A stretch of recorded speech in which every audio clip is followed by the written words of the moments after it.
जोंनि ओनसोलाव रायजो मोनाखै नंगौ नाथाय जाय मुवाफोरखौ जाय बेसादफोरखौ जाय आयदाफोरखौ साबजेक्टफोरखौ जों बाहाय मोनदों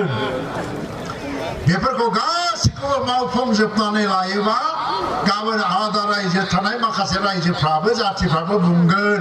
जे आलादा रायजो थासेयावबो जे जिनिसा जोंनाव गैया नोंसिनावसो दंजोबो होननानै बुंनो गोनां जादों बे गोरलै बाथ्रा नङा आं दाखालिबो बुंदों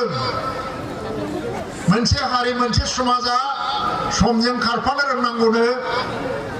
समजों खारफानो रोङाबा गाग्लिनो होननानै बुंदों हाखराव गाब्र'यो आं सानो मा एनडिएफबिनि मोनब्रैबो ग्रुपआ बे समाव गोजोनखौ हास्थायनानै सरकारजों सावरायनानै गोजोननि सुक्ति खालामनायनि बाथ्राखौ सानखांनो रोङामोनबा गावनो गाव सानखांनानै लानो रोङामोनब्ला आरो बे सुक्तिया दिनैनि दिनाव जायामोनब्ला राजनैतिक भाबै माबा मोनसे गिदिर गोरोन्थि जालांसिगौमोन हयतोबा दाखालिबो बुंदों आङो समा बारे बारे एखे थाया दिनै जाय भारत सरकारा जोंजों सुक्ति खालामदों बे सुक्तिखौनो जों दिनै खालामोमोनबा फैगौ 5 बोसोराव हयथ' बेबायदि सुक्तिखौ खालामफिननाय नंलामोनबो जानोबो हागौ गोदान सरकार फैयामोनबा एनडिएफबिखौबो ओंखायनो आङो साबायखर होदों गोबां मिथिङाव शान्तिनि थाखाय गाबखांनाया बिथांमोनाव गावसिनावनो फैदों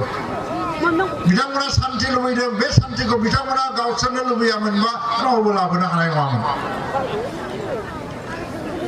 गोदोनिफ्रायनो एनडिएफबिखौ भारत सरकारजों सावरायनायनि बाथ्रा बुंनो सावरायनायनि थाखाय खावलायहरबाय थादों नाथाय एनडिएफबिनि गेजेराव बै समाव भारत सरकारजों रायलायनायनि थांखि गैयामोनखाय रायलायनायफ्रा जायाखै शान्तिनि प्रक्रियाबो जायाखै बे समाव बिथांमोना गिदिर थांखि दंमोन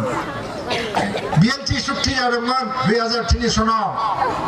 होमबाबो भारत सरकारा बुंदोंमोन बे सुक्तिजों एनडिएफबिखौ लाबोफानो हायो ना हाया जों होनदोंमोन बै समाव आंबो दंमोन हायोबा नोंथांमोना बुंनानै लाबो रायलायनानै लाबो भारत सरकारा उनाव बुंदों जों हानाय नङा दानो खारन बे समाव एनडिएफबिया मोनसे गिदिर थांखि दंमोन संग्राम जाबोबाय मानसि थैबोबाय बेसेबांबा बोसोर थांनायनि उनाव दिनै बे समा बे सुजुगा फैनायखौ जे जोङो सुजुग हिसाबै लानो रोंदों बेखौ जोङो एनडिएफबिखौ साबायखर नांगोन मानो होननानै बुङोबा गोजोन सुक्तिखौ लुबैनानै बिथांमोना गावनो गाव बुजिनानै सिगां बोआमोनबा बे गोजोन सुक्तिया जानाय नङामोन लोगोसेनो दुलाराय बर' फरायसा आफादा बे गोजोन सुक्तिखौ लाबोनायाव भारत सरकार आसाम सरकारजों जेरैबायदि रायलायलांनांगौ गणतान्त्रिक पर्यायाव डेम'क्रेटिक पर्यायाव मानो होनबा एनडिएफबिजों रायलायनाया मोनसे लेभेलाव जायो आरो एबसुजों रायलायनाया मोनसे लेभेलाव जायो बे रायलायनायखौ दुलाराय बर' फरायसाफोरा दैदेनलांबाय थादों लोगोसेयैनो सुक्ति जानाय समाव मोनब्रैबो एनडिएफबिखौ लोगो नांहोनानै जयै सुक्ति खालामहोनो हानायाबो बिराद गिदिर मोनसे देरहासारनाय बेनिखायनो दुलाराय बर' फरायसा आफादखौ जोङो साबायखर होनो गोनां जागोन दा बे देरहासारनायखौ जोङो जाफुंहोनांगौ आरो जाफुंहोनांगौ नामा जोंनि गेजेराव गोबां सानलायनाय फैदों नङा होमबा दाना एबसुनि दैदेनगिरिफ्रा एबसुआव थाबाय थागोन ना राजनिति खालामगोन ना राजनितिक संगठन बानायनानै इलेक्सन गेलेगोन जाखो प्रेसिडियाम बादिलाय गोबाङा बुंदोंमोन राजनिति दलाव हाबनो नाङा प्रमदा गबिन्दआबो हाबनो नाङा माबा कर्डिनेसन बानायनानै प्रेसिडियाम बादि इलेक्सन गेलेनांगौ जोंनि गेजेराव सावरायलायनाय जादों गोबां बिथिंखौ नायजोबनानै जों जिहेतु राजनितिखौ खालामथांगासिनो दङ दिनै जों कर्डिनेसन बानायनानै इलेक्सन गेलेबाबो गाबोन पार्टिया दाहैखानांगोन आरो पार्टियाबो 4 बोसोरनि गोजाम पार्टियावबो मानसि दंसै मानसि गैयामोनबा एसेबां मानसि डिलिभारि जानोमोन बिजनियावलाय दा बेखौ नायजोबनानै पार्टि दायोबानो साबसिन होननानै पार्टियाव हाबनानै इलेक्सन गेलेयोबानो साबसिन होननानै दिनै प्रमद बरुवा इउपिपि लान्जायाव हाबफैदों आरो बिथांनो मोनसे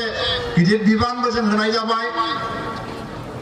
आरो एनडिएफबिनि दैदेनगिरिफ्राबो गाबोन समफोर हाबफैयोबा मोनसे गिदिर बिबान बिथांमोनाबो लानानै खामानि मावलांनांगोन राजनीति दलनि गेजेरजोंनो राजनीतिखौ खालामलांनानै इलेक्सन गेलेलांनायनि मोनसे थांखि लानाय जादों आरो बे राजनीतियाव हाबनायनि गुदि थांखियानो जाबाय मा बिटिआर एकर्डखौ जाफुंहोथारनांगोन बेखौ जाफुङाबा जोंनि सुक्तिया दैयाव थांजोबगोन जाफुंनांगौबा फैगौ इलेक्सनाव जेरैखि देरहानांगौ जेरैखि जाया देरहानांगौ